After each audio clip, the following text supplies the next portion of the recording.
the index is, at one point, the index is not even there to be able to search into the data. It's there so that someone can sleep at night. Because maybe at one point they will have to search in the search index, and it will really save their job on the company. So it's a very critical stuff, but very rare occurrence. Hello, I'm really excited to have with us today here on Software Engineering Daily, Paul Masurel, who is the creator of Tantivy and founder of Quickwit. Paul is a French software developer living very far from France for all the right reasons, so he can be a very good spouse. And he spends a lot of time thinking about and working on complex search and analytics queries that can work directly on cloud storage, but also have sub-second performance speeds. And so we're going to talk to him a little bit today about Quickwit, a little bit about the architectures and creative technical decisions he's made to make sure that he has a very competitive product available. And we're going to talk a little bit about his new release that just came out as well. Welcome, Paul. Hello, Jocelyn. Thanks for having me. Let's get started with a couple of quick questions around. I'd like to just talk a little bit about Quickwit. What are the challenges today for existing search engines? Why can't I just use those to search object stores very, very quickly? Yeah, so maybe before jumping into this interesting question, we need to tackle a little bit of the main marketing challenge that we have been having. When we say that we are a search engine, sometimes people project us into the space of search engines that we are not very good at. So there are very different types of search engine. You cannot use Quickwit, for instance, to back an e-commerce website or something like that. We are specialized on very large amount of append-only data. And if you are not sure about what is append-only data, usually it's logs. So we do basically nothing to try to return the most pertinent, the best possible data. We just try to search into a large amount of data very fast, and usually people are okay with sorting by timestamp. That's the problem we are trying to solve.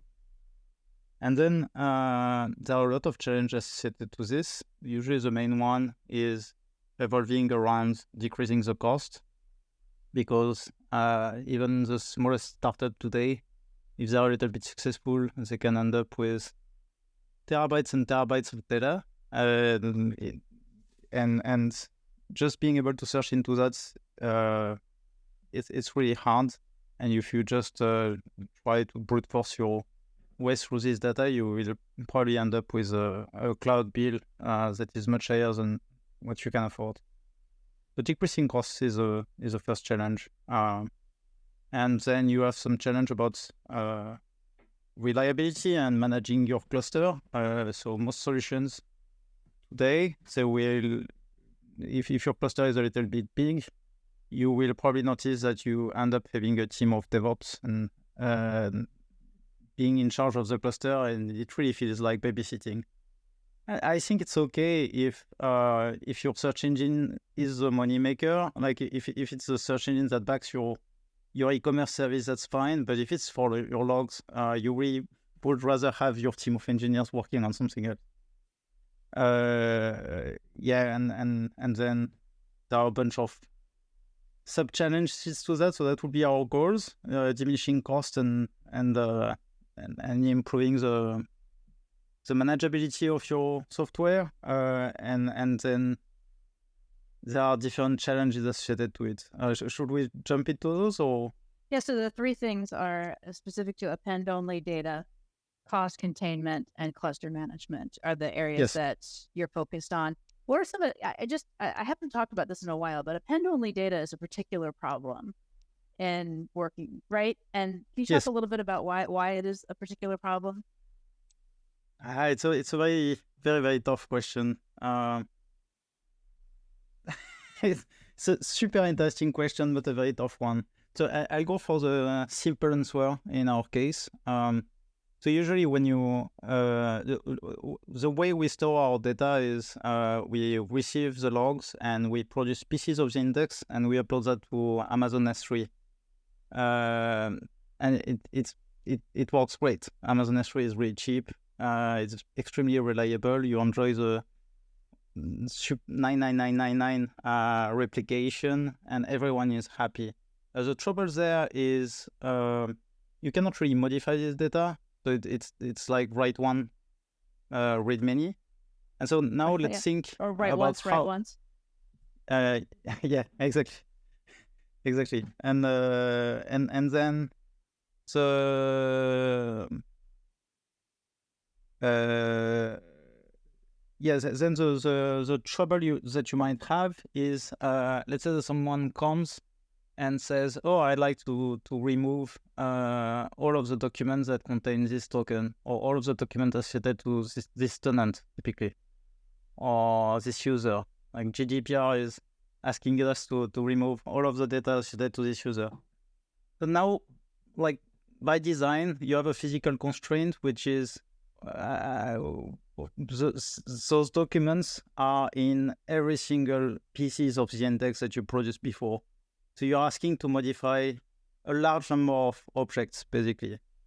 And so that's basically the crux of the problem. So Quickwit does handle, Quickwit does handle deletes, but only in a very asynchronous way. So what you can do is typically address those GDPR requests, because of course people have those. But you will just put them in the queue, and it will be processed maybe once a day. And batching the queries like this removes the inefficiency, because you instead of handling like one request after one other and having to write all of the files n times through the day, you do that only once. So it's fine. Okay, so I got a little distracted with the append only data, because I remember we had to deal with that in my past experience of mine, where it gets very difficult to backtrack and make changes.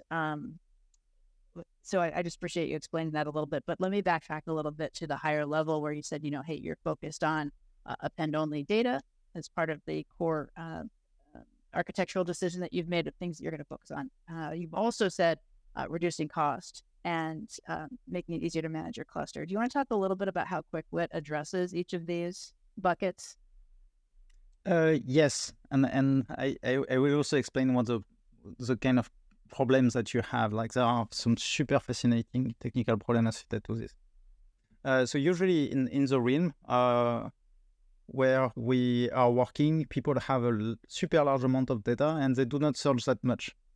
That was the joke that you made, I think. It's like write once, read once.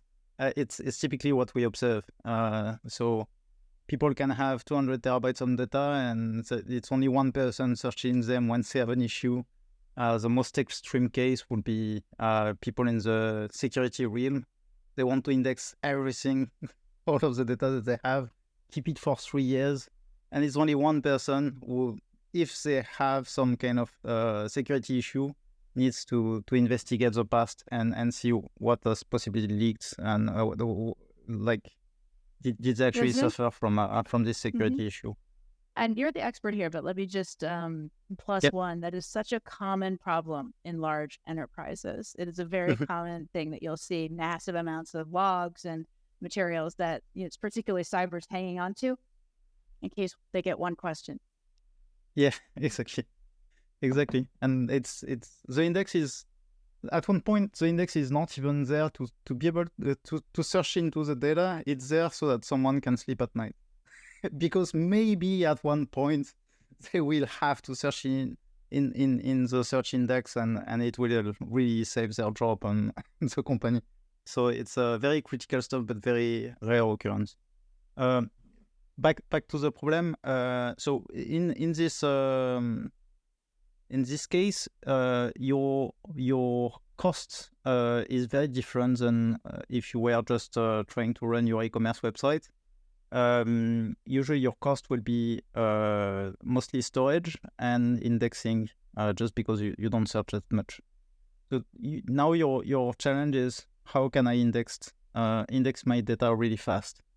And indexing is very tricky just to implement, and it's a complicated problem, and you want to maximize the use of your CPU when you do that. That's something that we are very good at. So to explain a little bit of the challenge, to increase your indexing throughput given a single machine, what you will want to do is to use your CPU at all time at the maximum possible capacity.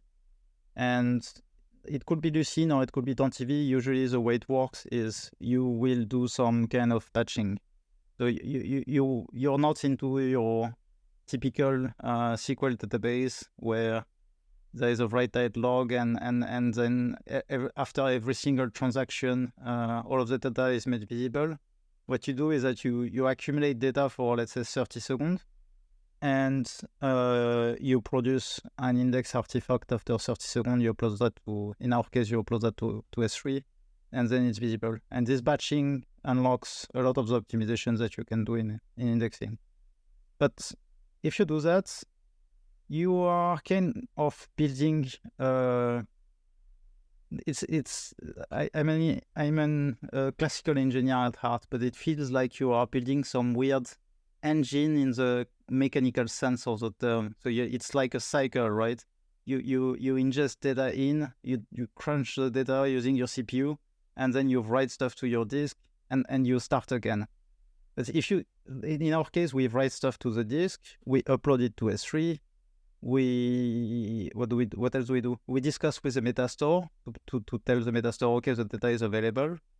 And all of these steps, they don't all use the CPU, right? They don't all use your I/O. Like every single step is consuming some specific resources of your system. And when you're writing to disk, you are wasting your CPU, which is staying idle. When you're uploading to Amazon S3, you are wasting your I/O and you're wasting your CPU and so on. So where I'm going is that you want something that is streamlining your process entirely.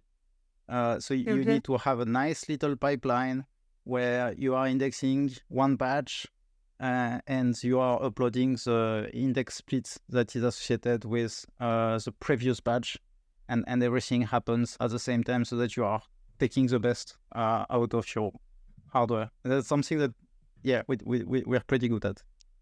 I think that's such a great way to talk about it in terms of like a mechanical analogy, because when you describe at a high level the way your architecture works, it reminds me of driving a standard vehicle where you have just enough gas and just turning the clutch at the right moment. That's the kind of like interconnectedness of your architectural components. When I read your documentation, that seems to be a huge part of how you're able to get a lot more speed and efficiency. Mm-hmm. Yes, exactly.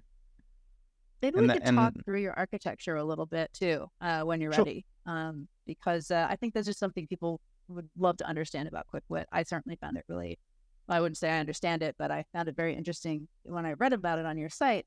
Can you just we'll just do it verbally, no pictures, but just left to right, or kind of going around your architectural components around indexing, the meta store, the control plane. And you could help us understand what happens. Yes, and I'm gonna even try to do some good transition to come to that. So we were talking about the challenges and CPU usage. So I'm gonna pick one challenges that brought us to this architecture. So on the indexing side, if you want to reduce cost, you want to use your CPU at maximum. And every SRE or DevOps listening to this knows that it's a goal that is in opposition with the idea of reducing your search latency. Because if your CPU is at 100% and one request comes, it has some kind of logic of queue task, and you are into the statistics of like queues, and if it's working at capacity, the latency will be bad. And where I'm going with this is, ideally, to solve this problem, you would want indexing and search to happen on different hardware, which leads me to the architecture. So yeah, we totally decoupled indexing and search. So the way things work is your data is coming from somewhere. We should probably discuss about that. But for the simplification, I will say that you have some Kafka queue that is containing all of your data, and you need to ingest maybe like I don't know, 2 GB of like data a per massive second. stream of logs, right? I've got all the logs for the whole company because I'm in cyber and I'm just keeping all of this massive stream. Yes, and you need to index like this massive amount of data. So what you will do is that you would have a set of indexer. It can be any number of indexer. They will, in the case of Kafka, they will consume that as a consumer group, that you get your exactly one semantics there. And what they do is that they work on their own. They don't need any coordination. Kafka does the job of rebalancing stuff, and they work on their side of things. And just when they finish one batch, they upload it to Amazon S3, and they will so-called publish their splits by discussing to the metastore. So today, our metastore is our most solid implementation of the metastore is just a PostgreSQL instance, and the load is much lighter on the metastore. So typically, we have 10 million documents per split. So you might be scared about like it's not like we are indexing documents in PostgreSQL. Every single line in PostgreSQL is handling 10 million lines of logs. So you have some nice leverage there. Those are big numbers. Yes. It's enough to like 1 million rows, you reach a petabyte index without any problem, and 1 million rows is nothing for something like PostgreSQL. And then you have a very separate world, the world of searcher. Indexer do not talk with searcher at all, and the searcher are stateless. That was an interesting part of our challenge. So what every single searcher is identical to other searcher. You don't have any idea of you do not need to have a persistent hard disk or anything like this. You just start your nodes, and they join the cluster, and they are ready to work. And when a search request arrives, it can hit any searcher. The searcher will act as the so-called root search. It will coordinate the work that is needed to do the distributed query. And the first step that it will do, of course, is connect to the metastore, and it will then dispatch the work amongst its friends. And there is no raft, no coordination per se. The searcher just have to know who the other searcher nodes are, and we do that through gossip. So it's extremely light, and it's extremely easy to manage. There is no zookeeper, for instance, involved in this work. So the notions of splits and searcher, those two ideas, where did those come from? Is that novel to your offering, or do they come from a previous architecture thought process? I would definitely not call it novel. So the idea of doing search with by writing files that are write once, read many, it's actually at the core of Lucene to begin with. I guess I meant the stateless quality of the searcher. Oh yeah, the stateless quality. I don't know anyone who is able to do it, but because there are a bunch of technical challenge behind that. But I can probably go through those. So when all of this architecture, the way I just described it, it came very naturally. It was like music. Oh, we have these challenges. How do we do this? Oh, of course, we want to separate searcher and indexer. And of course, it would be nice if you could have stateless searcher, because it means that you can scale very rapidly. Like you could have only one searcher and like add 10 searchers and then switch it down. And in terms of manageability, also it's a breeze, because you don't have this state, you don't have this trouble of, oh shoot, my node failed, and now I need to rebalance all of the data that it was hosting to the other searchers, and so my search performance will be terrible. We don't care about that. All of the data is stored on an object storage, usually Amazon S3, but a lot of people are using us on any other cloud. So yeah, it works on any object storage. And so then of course that was the obvious goal. Like being able to pull it would be great, super low cost.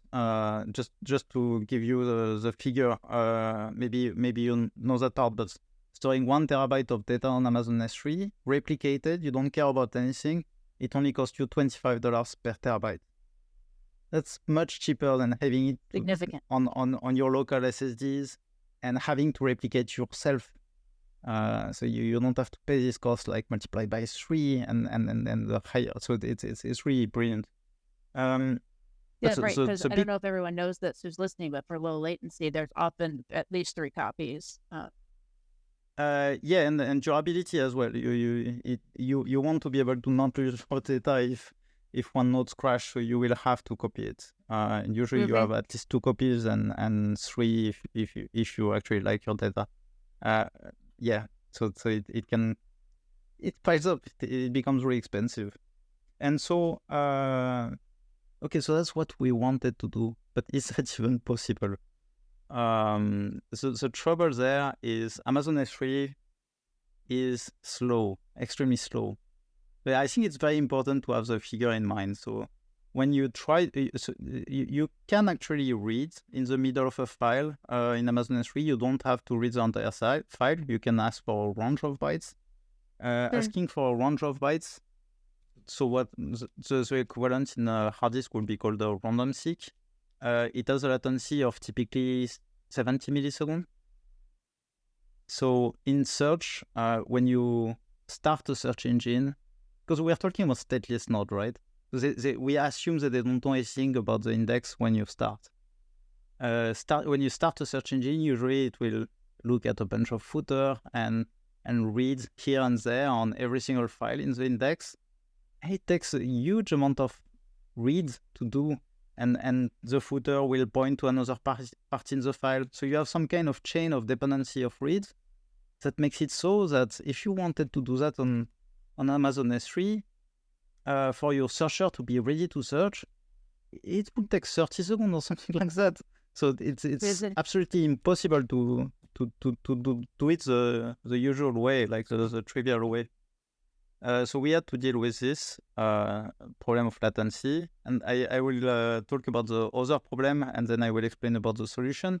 The other problem with Amazon S3 is your throughput is bad as well.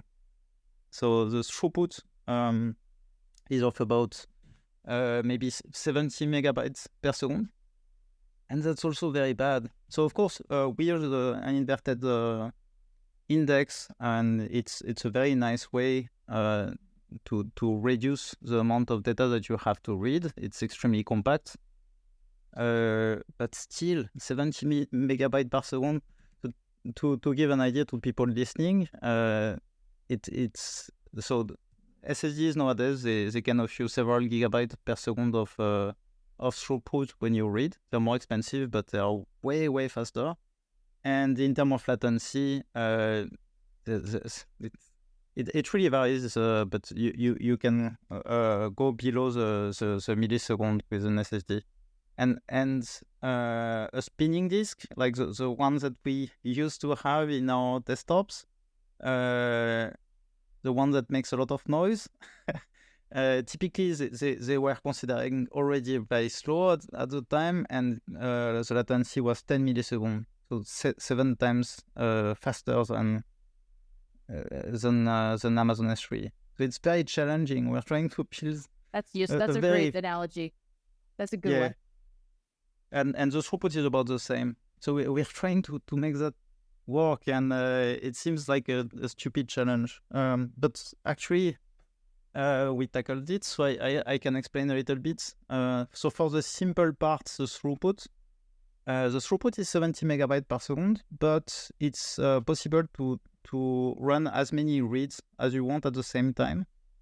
So what we do is that we just read from several speeds at the same time, and we streamline all of the process. So when you search, it downloads data from many different places at once. And we do observe a throughput that can go over the time of your query from start to finish. In average, we can get a throughput above 1 gigabyte per second. So we are able to reach the throughput that you would expect from a bad SSD, which is awesome. You want to be able to search all this. Let me just kind of review where we're at, though. I'm getting lost. Yep. Hold on. So you want to be able to search very, very quickly over something like S3, but it's a problem because the way S3 works, it's going to burn a lot of disk by going through this long indexing chain. It's going to have poor throughput. Something else, I can't remember what you said. There's another problem with it. So that your premise was we're going to make search really fast on this thing that fundamentally doesn't work quickly and is expensive when you try and like really rev it up. And so the way you're addressing that is through these three kind of core principles of the indexer, the meta store, and the searchers. Do I have that right? Yes. And you can tell me if it's wrong. We have a bunch of obvious goals, and the obvious architecture was, okay, we are going to have all of our data on S3, and we will have a stateless searcher, and everything will be great. But then we had to tackle one very difficult trouble, which is, okay, Amazon S3 is slow. How do we deal with this?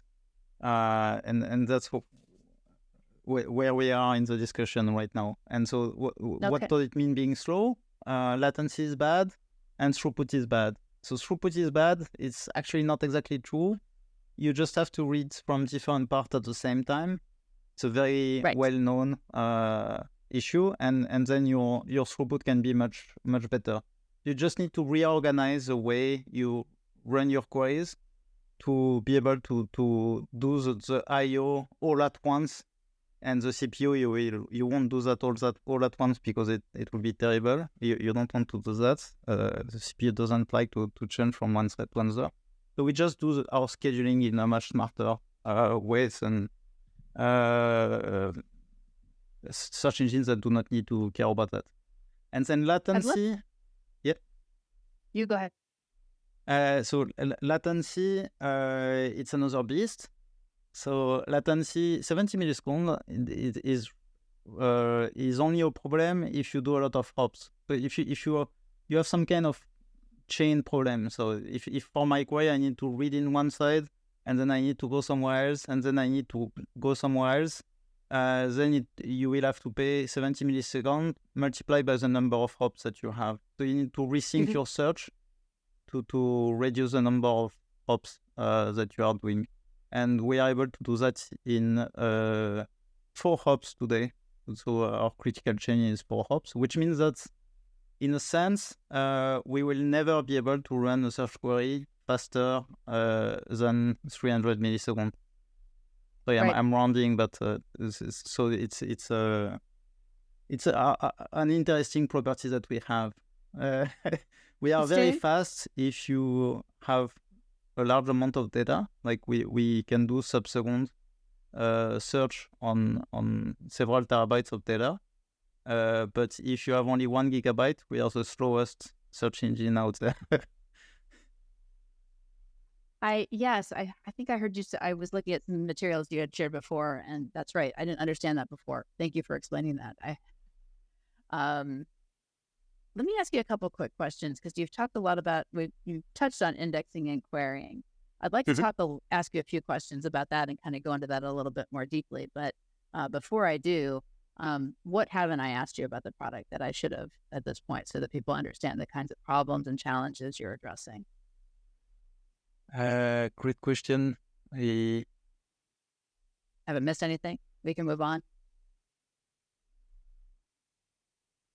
we can come back to it. If you think of something I forgot, I don't want to step over any, because you have done a nice job of laying out the challenges. We've talked a little bit about, at a high level, some of the architecture, and I'd like to talk a little bit more around indexing, because if you can explain a little bit more about your indexing process, because it has some complicated notions that I wasn't familiar with, such as printing. What was the inverted indexes I was not familiar with, and I think in some of your materials talking about how that could drive a full text search faster. Can you help me understand a little bit about your approach to indexing that's different from? Yes. So pruning is more something that happens at search time, but that's something that I totally missed, and thank you for reminding it to me. So the idea is quite common. You see that a lot in columnar database. The idea is your index is a union of many smaller pieces. We call them splits, but everyone has a different name for this. And one product that everybody knows that does that really well will be Snowflake. In their case, they call that micro-partition, I think. The idea is when a query comes in, usually you can extract from the query some predicates that will help you reduce the number of splits that you will search into. Oh, and typically, okay. the one obvious property will be time. So naturally, as you are ingesting your data, if it has a timestamp field, we will store the minimum and the maximum timestamp associated to each split in the metastore. And if your query is saying, I am searching into data within this month, then we will be able to tell, okay, we only need to search into this 100 splits, and it considerably improves the search performance. So that's Okay. what pruning is about. We just add extra metadata on the indexing process to be able to do pruning on Okay. the I didn't search understand side. that terminology was so similar across Snowflake. I get that a little bit better. And then inverted index for supporting full text search. Is Yes. that special So to it's you? Or no. It's no? Okay. but that's okay. So usually most people, when they talk about search engine, they mean inverted index. If you like Google as an inverted index, it's the data structure that is driving the search engine, and it's a very old and classical one, and it's the most efficient way to do search. But still, that's an interesting debate nowadays. All of the stuff that I explained about indexing and the cost of indexing and how hard it is to do that on super large amount of data. It's such a big problem that there has been a trend that started maybe, 8 years ago or something like that. At the time, it was called index research. So some people just decided, okay, the problem is too hard and we don't search that much anyway. So what we're gonna do is we won't build an index and we will just grep. And so that's an interesting way to do things. And the idea is pruning will save the day. So the time pruning that I described will reduce the amount of data that we have to search into. So we can probably reduce a lot the amount of data we need to grep into, and then distribution will save the day. So we'll just have 200 searcher, and it will work out. And this is a trend that is actually quite popular these days. So Loki, for instance, is working like that. It doesn't have an index. And then you might have seen that Uber, they decided to handle their logs using ClickHouse, which is a columnar database. That's basically what they do. So they use a columnar, and it totally makes sense. And it's the whole reasoning there is both about engineering and economics. Like it's just like What is the cost? Like how is it really worth indexing if you don't search that much? Basically, what the Right. reasoning is about. And we're taking our we are basically the revenge of the search index, the inverted index. We are bringing back inverted index. We say we solved all of this problem. Look at us. We can search in large amount of data 40 times faster than what you would have gotten with ClickHouse, for instance.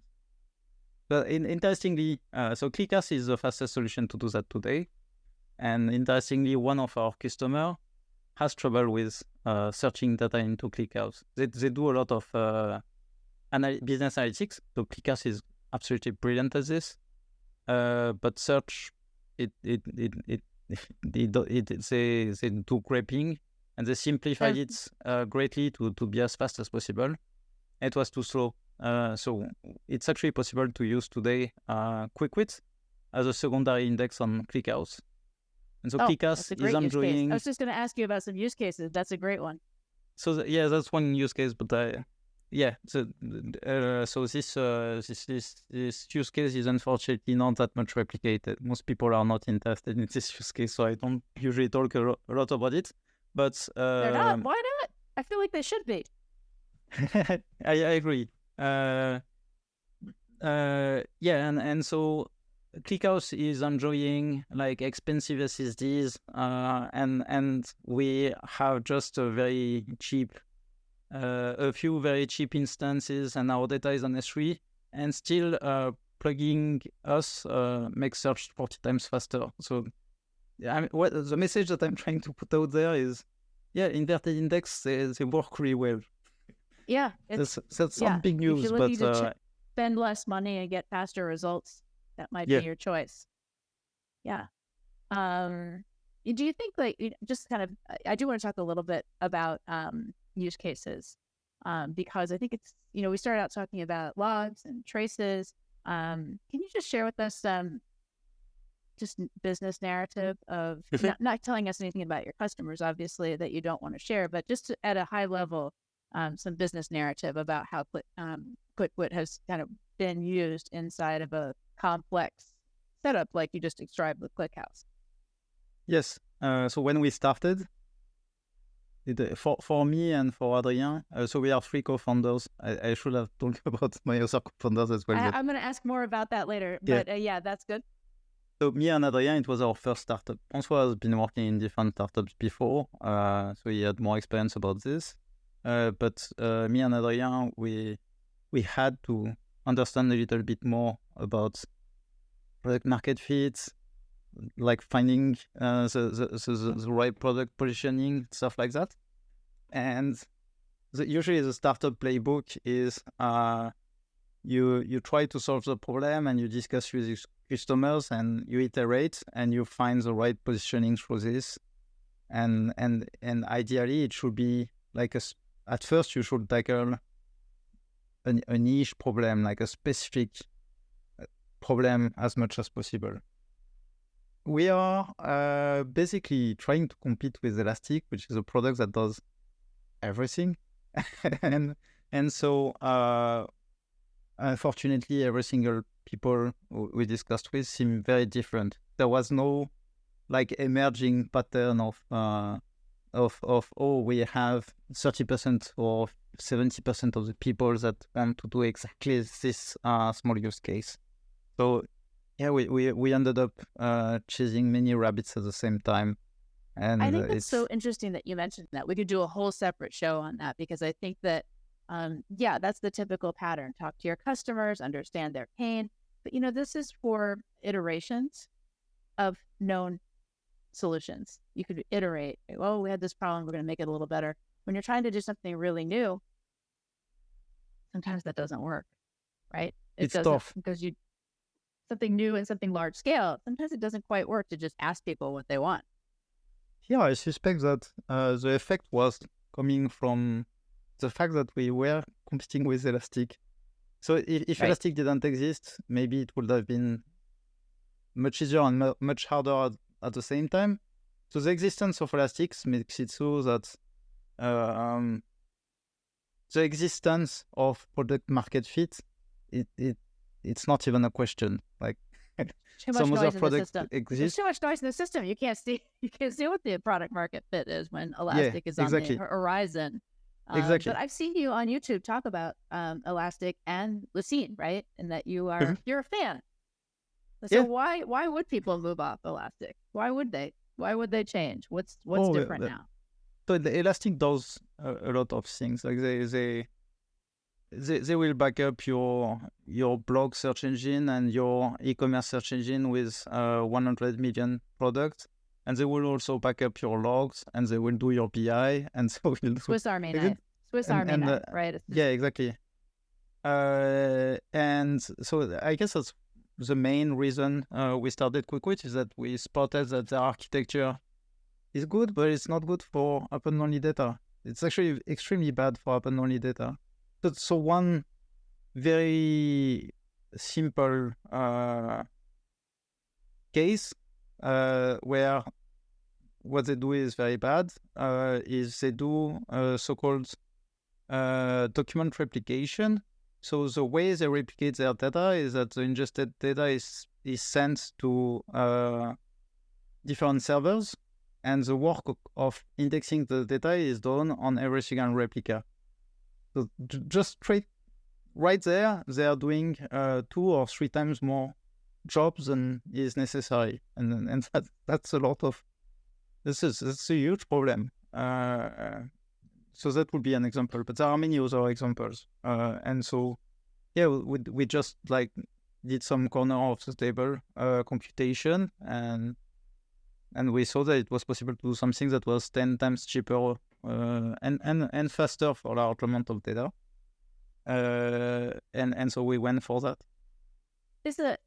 So for you, like an append-only like log of transactions, let's say that Cyber might be keeping, that makes sense. Is one of your use cases be like an append-only for like a ledger type situation, or? Yeah, yeah, exactly. So we usually say we are a log search engine because people don't really think of all of the use case. They don't understand what append-only means. So we sometimes just say logs, but yeah, a ledger discussions. So append-only, as well. Let's just go back for that though, because most people, I'm sure, it's a very sophisticated audience here, but append-only is, we like the append-only because it gives you great consistency, and you have these immutable objects, like this thing happened, and then this thing happened, and then that thing happened, and you can always look back and see it. That's what I think of when I think of append-only. What else should I know? It's right. At the core, the idea is you don't have much problem with consistency. You don't have things like you don't have trouble ruling what should happen if you have 2 transactions happening on different nodes. What should be the eventual outcome? It's easy. It's like, oh, you have the 2 documents. If you start doing deletes, then there is like, oh, did the delete happen before or after you added the documents? You have trouble like this. Probably more familiar than the log situation because I worked in like finance, right? Because if you have ledgers being written, say at multinational banks, writing ledgers all over into one account from all over the world. Let's say you're in Paris buying something, and I'm your sister, and I'm buying something on the same credit card in Detroit. Yeah. Which one writes first? Do we have enough money in the account? It actually gets tricky really fast, even though you would think it's just in it one thing being written at a time. It gets extremely tricky and very hard to search. Yes, and then there is a problem that I described before, which was like you need to write in many places. Yes. But the deletes are tricky. So we didn't talk about Tantivy, but Tantivy handles deletes, and it was such a headache to get it right. It was so hard to have multi-threaded indexing and still be able to delete and to have and keep this idea that if a delete happens before or after you added the document, it should affect or not affect the presence of the document in the index. This deleting notion is really, I don't know. it's kind of like home dentistry. We never used to do it, right? we never used to have this notion of deleting until we had all this discussion around, GDPR and kind of permanently removing. Permanently removing anything from the data is always so tricky to do by itself, and then the downstream applications can be many. Yeah, so for people who are scared of using Quickwit because of the lack of delete, the two things we handle is obviously retention. So if you can set up, I like to keep my data for 1 month, 2 months, 3 months, or whatever you want. And the system will automatically delete your data when it moves out of retention. And we do handle like large requests, like GDPR request or churn, because we have also interesting property for people who are doing multi-tenant search, and we are quite interesting for people who are running a SaaS or stuff like that. They need to address the problem of, my customer left. Can I remove all of the data associated to this customer? We handle that as well.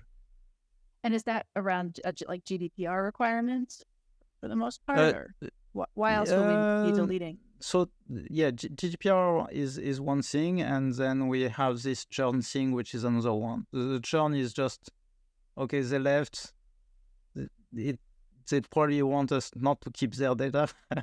And also it costs us to keep it. They had the retention maybe set to 3 years. We don't want to keep that around. Just regular retention rules. Okay. Yeah. Okay. Let's talk a little bit about the company and your founding of the company, because this is your first startup, or no? Yes, it's my first startup. All of my career I've been working in different companies, building search engine, but yeah, first startup.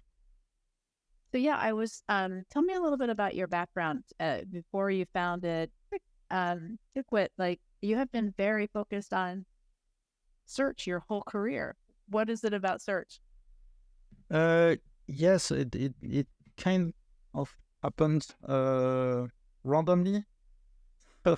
So I put my first foot into search when I was young. I got a job at this company called Exalid. You probably don't know it, but it's a very interesting company. It was a French search engine company. But enterprise search used to be a very hot subject in the startup and VC world, and most of the startups were actually located in Europe. A lot of them were in England, Norway, and France. A lot of them. A lot of them still exist. And one of them was Exalid, and they were building a search engine that scaled very interestingly. So they had a web search engine just to display, like to showcase the fact that they could scale to web scale, actual web scale, not joke web scale. And it was a lot of fun, like a lot of great engineers. The company got acquired by Dassault Systèmes, and a lot of the great engineers left, and spawned many startups. One of them, so for instance, you might know Algolia. Algolia was spawned by 2 engineers at Exalid. Dataiku as well. I worked a little bit at Dataiku before leaving for Japan.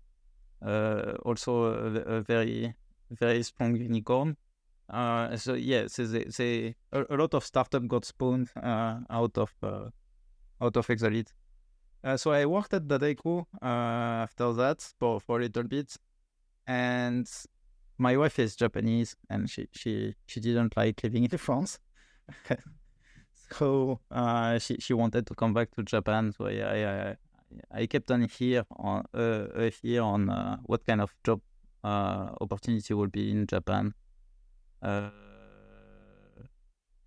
a recruiter from Indeed Japan contacted me.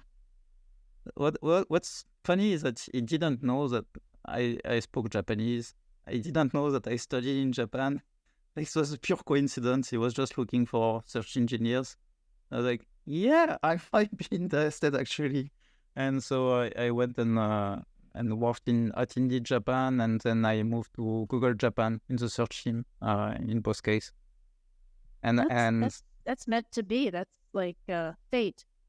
yes, yes, and so while I was at Indeed, I started this project called Tantivy. It's an open source library that is nowadays quite popular, and especially amongst search engineers. Maybe not everyone knows about it. I wish I started there. It is incredibly popular, and I've seen you present about it a couple of times in recordings. How did you? I mean, it's an amazing accomplishment just to that so many people like using it. But did you? I thought I heard you say you started it because it was a bit of an experiment for you. Yeah, I wanted I wanted to learn about Rust. So everything at Quickwit is developed in Rust, and I just wanted to learn the language. And I don't like Hello World tutorial because usually they will like you will build some love for a language without testing the stuff that actually matters. Like you will be like, oh, this Fibonacci implementation it looks great, but actually what I'm interested in a language is, can I build actual real life stuff? Like, is a IO story good? Is error handling good? Can I do multi-threading in a safe way? That kind of question. It's what I really want to test. So and at the same time, I was a Lucene user, and I wanted to check that I really understood all of the internals of Lucene, because it's extremely important to know how it works to actually get the best performance out of it. And so I thought, okay, I'm gonna implement search engine library, and we'll see how it goes. And after I don't know, maybe a few months, I had something that was working. It was able to index Wikipedia. It took 30 minutes, so it was not great. It was working, and it was nice. It was already quite nice. And interestingly, I never restarted from scratch. Like this, it's my first project, and I never went, okay, let's throw away the code and restart now that I know Rust. And Rust is supposed to be a very hard language, but it's very good. It's possible to refactor it really nicely. And yeah, it ended up We should going do a different. out. I want to do a show on Rust. I forget who I was talking to about that because everything in Quickwit is Rust, right? Everything in Quickwit is Rust. But yeah, I think this language is brilliant. I suspect that my opinion on it is not necessarily a big consensus. But so, for instance, a lot of people I don't think are it's saying controversial. I think all the cool kids are using all the cool software developers love Rust. No, but like, for instance, a lot of people say that Rust cannot be used in many places because the learning curve is too hard. Yeah. And I think I keep telling people that I was more proficient in Rust than in C++ after 2 weeks. Why do you think that is? 2 weeks of doing Rust, I was more efficient, more productive in C++, maybe more productive than in Java. So the learning curve is not that bad. But people just think that I'm lying when I say that, or boasting. So I need to explain another thing. I've never been able to learn Golang. It's too hard for me, and it's supposed to be a very simple language, but I don't get it. It just doesn't click. So one maybe a few reasons why I picked up Rust rapidly is because I knew C++ beforehand. It's kind of cheating.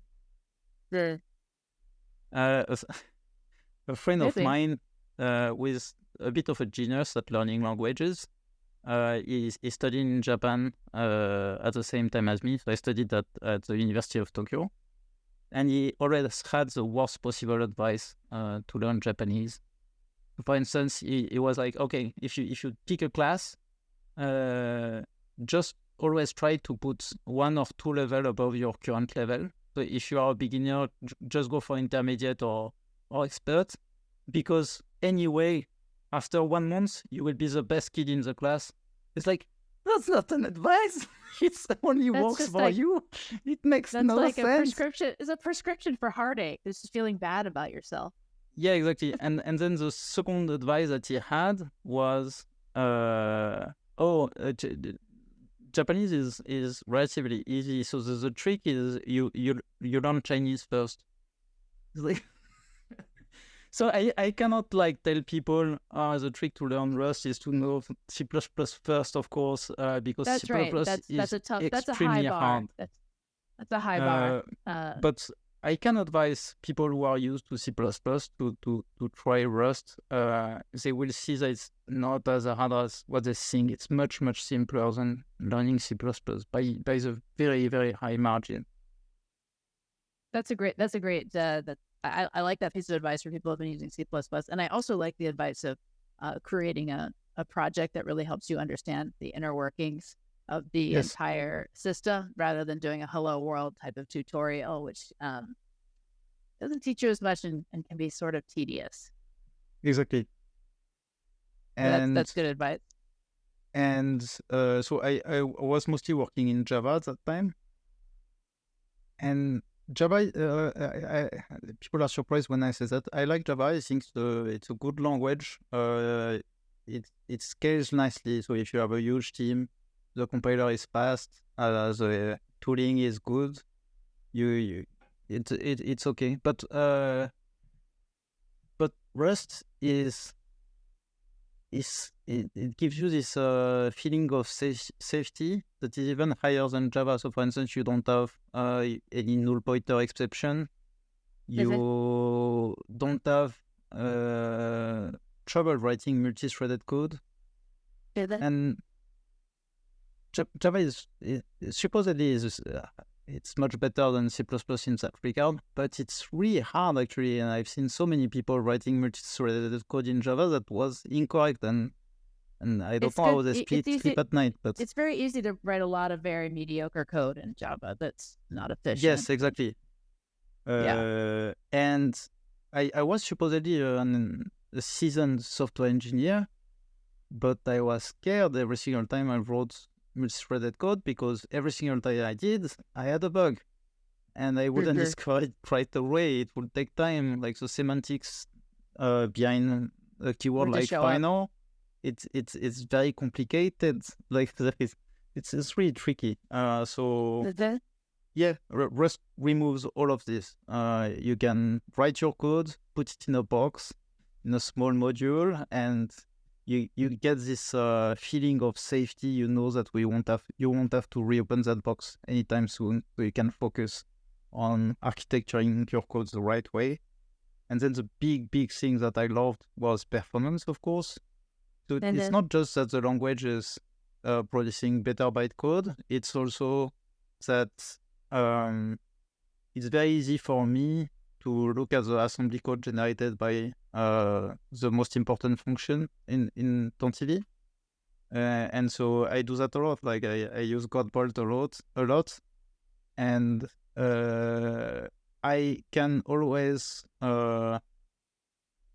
tangle my code a little bit and make sure that the assembly code produced is what I want. In Java, you will never be able to do that. It's very hard to just know what assembly is produced. The JIT will get in the way, and you don't have that much knobs to turn to actually get it to produce what you want. So yeah, that was very important for performances. Well, here's what I've learned about you. You really like to know how things work right down to the assembly language. Yes, absolutely. And you may have had a different life as a race car driver because you have a great love of speed. And throughput. You said you knew Algolia, right? Mm-hmm. Yes. So the CTO of Algolia, Julien Lemoine, is now in race driving racing cars. Oh my gosh! Oh my gosh! That's so funny that you said that. Well, it's been really great to have a chance to pull up with you. Let me ask you one question before we go. What is coming up next for Quickwit? I know you have had some releases just recently. Can you kind of help us understand where you're going? Yes, so we just released Quickwit 0.6.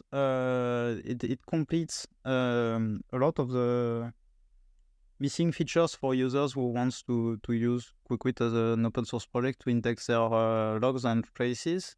Okay. The most important part was support for Grafana. So we now have a Grafana plugin, so you have an actual UI to look at your logs. And it's post part. It's like the Explorer, look at your logs and drill down and do stuff like that. And also the dashboarding part, because we do handle aggregation and stuff like that. So you can also build graph out of it and populate your Grafana dashboard using Quickwit. Those are some big features. Those are some Yeah. big features I know enterprise will love. Yes. And then one huge feature that we had is that we added an Elasticsearch compatible API. It was requested by one of our customers. I think it should help a lot of users who want to migrate from Elastic to Quickwit. I know I said I was going to let you go, but now I have more questions. But how's business going? How is the business going? And how do companies typically start working with you? In a small project or big effort? Like, what is the pattern? Yes. So right now we have signed 2 customers. So it's slowly going. Early days. Early days, yes. So one of them is quite big. I cannot give too much detail, but it's a big contract and a super large amount of data. It's challenging. So right now our main objective is to finish this project and put everything in production. That's our main objective. I was just curious because of what you said about how, the bigger the data, the more effective your architecture is. However, people with a ton of data have a hard time saying, yes, let's start this huge data project. So once we have them in production, we will be able to answer everyone that comes with 1 petabyte of data and is dubious that we can do it. We can tell them, we're in production and with 1 petabyte of data. And the cost savings alone probably is the turning point, right? Yes. So yes, that's our main objective at the moment. So usually people come to us. We don't have any sales. People come to us listening to your podcast, for instance. Of course. That's going to be the main channel now. I think that's going to be the big channel for you. Podcast. So we have a small pipeline of people with very interesting use case. So, like design partners and potential customers, and then what the pattern I was describing is that they'll do a test with a couple petabytes of data working with you, see the outcome, and then identify larger use cases or potential contract down the road. Yes, usually the test is with a few terabytes, not petabytes, but yes. We had some. I misspoke. Yeah, that would be hard to support. Sorry. And then sometimes we see. So we obviously we also have people using us with in the open source world. It's a little bit difficult to track this information. So we have telemetry, but it's possible to disable it. It's opt-in. But sometimes we spot like gigantic users. Like insane amount of data, people indexing 200 terabytes a day, and they never told to us, like never here for them, and they just disappear. So it's a bit sad, but yeah, we have a little bit of open source traction. I hope that it goes well. Especially tracing. Well, in the data space, we spend so much time on this, like explosions of data, right? The data is just exploding. Even though I've been working in data for so long, sometimes it's almost intellectually hard to grasp how Yes. much there is. And it's just growing. And so I think a solution like yours is nothing, it's the fundamental economics, right? You've just got so much more append-only data building out there. And enterprise alone, I don't even know about medical or, government use cases, but I know finance, and it's massive. So I can only see a great trajectory and more appetite for replacing, Elastic with something that specifically focuses on this search problem. Yeah. I'm sure a lot of people will come with. I'm only telling you what you already know, just to say that it's amount really, of data. there's still more coming, not just dealing with what we have today. There's still so much more coming. It was a pleasure talking with you. I see you have your keyboard behind you. Are you also a musician? No, that's my wife. My wife is a musician.